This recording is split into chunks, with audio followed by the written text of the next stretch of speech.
మనం కూడా అనేక ప్రయత్నాలు చేస్తా ఉంటాం, అనేకమైన వాటి గురించి లేదా అనేకమైన వ్యక్తులను గురించి వారి యొక్క వలన మనం ఏదైనా మరి ఉపకారం పొందుకోగలమేమో అన్న ప్రయత్నాలు చేస్తా ఉంటాము.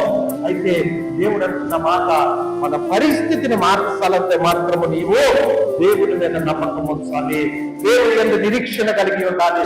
నీ విశ్వాసమే, నీ నమ్మకమే నీ పట్ల నీ జీవితంలో కార్యము చేసేది.